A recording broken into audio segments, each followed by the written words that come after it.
The 7-step goal setting process. Number 1, decide exactly what you want. Be specific.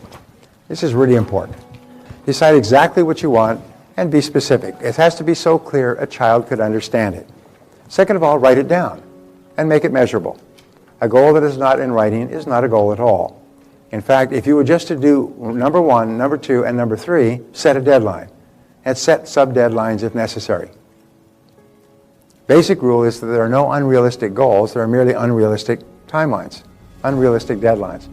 So if you set a goal and you don't achieve it by the deadline, what do? Set another deadline. Just move it back.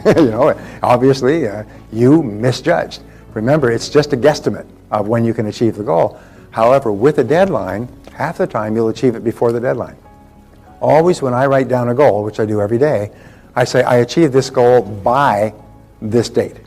So in other words, it's achieved anywhere between now and then. I don't say at the date, but by this date or before this date. But by is my favorite word. I achieve it by June 30th, 2011. I achieve it by December 31st, 2011. Achieve this goal by. And if all you did was this, decide what you want, write it down, and set a deadline, it will change your life forever. I've had people who've just staggered at the difference it made in their lives to write these goals down and just set a deadline on them. But that's not enough. Number 4 is to determine the obstacles that you'll have to overcome to achieve the goal. Remember, the question that we ask is, why aren't you already at the goal? If you want to earn twice as much, why aren't you already earning twice as much? What's the reason? What's holding you back? What's the constraint or the obstacle that's stopping you?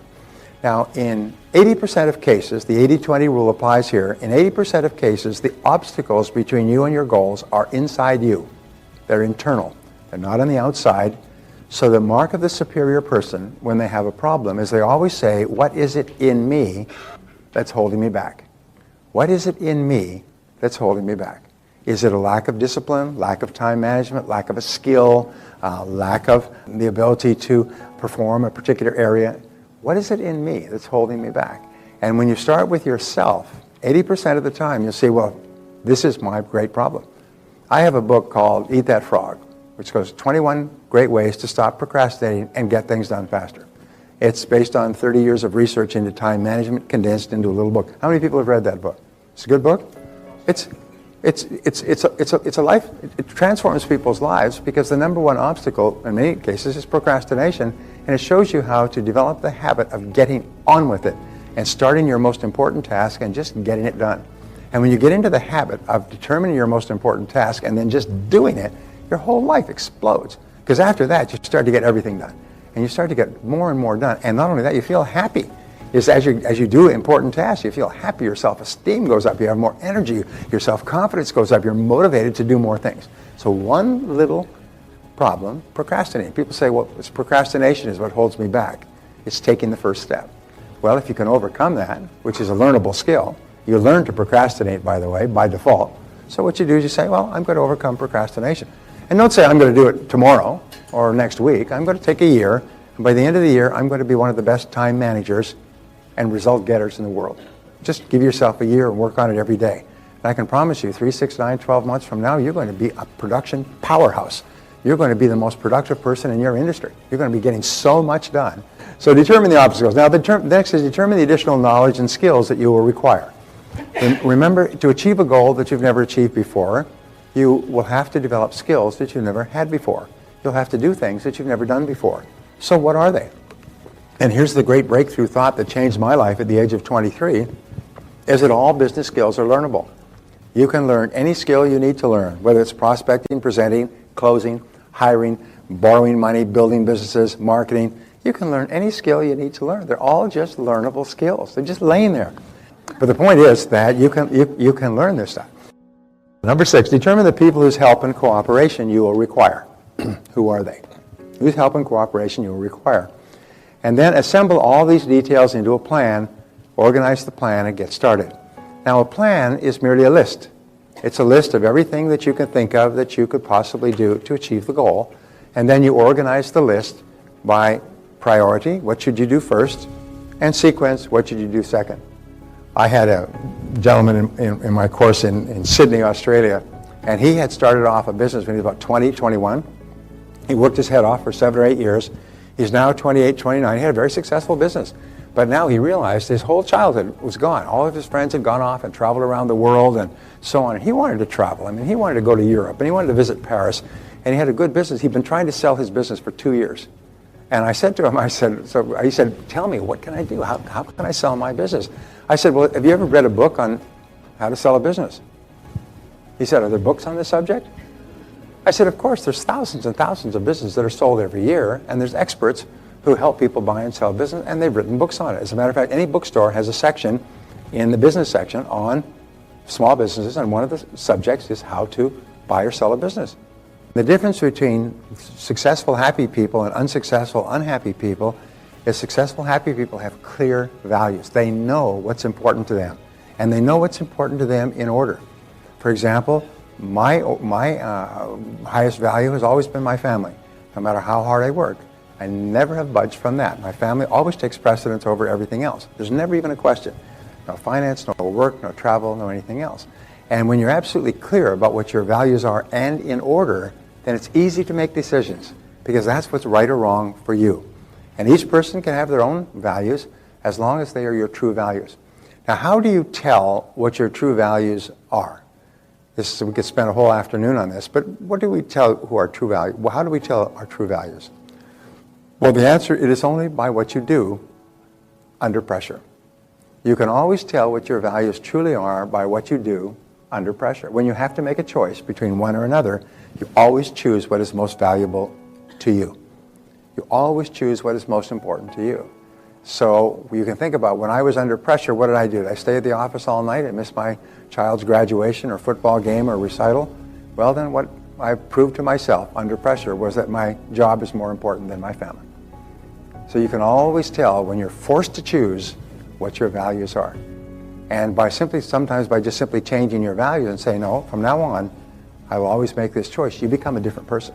You become a different person. And when you live consistent with your values, your self-esteem goes up, your self-confidence goes up, your self-image improves, you feel happier, more positive about yourself. A good friend of mine once said that all problems in life can be solved by a return to your values.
By going back to what was true for you.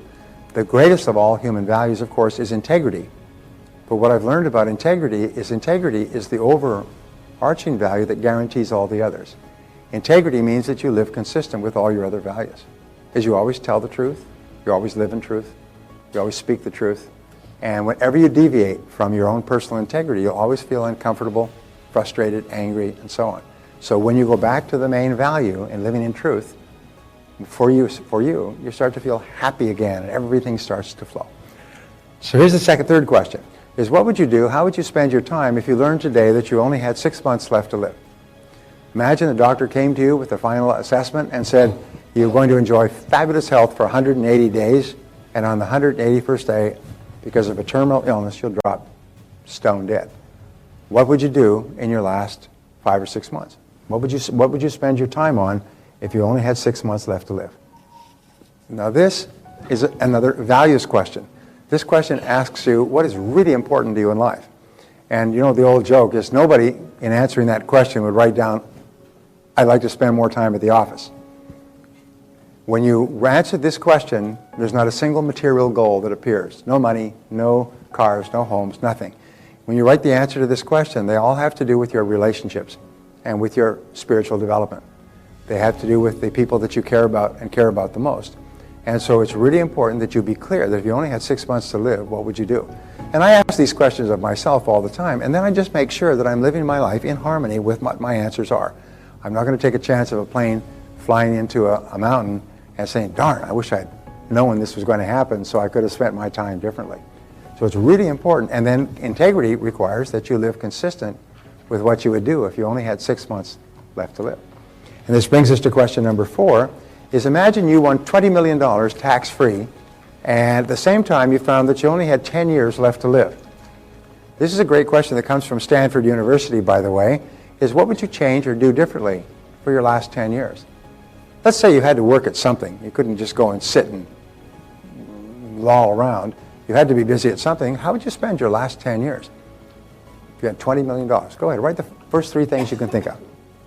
Now here's the point, is this question...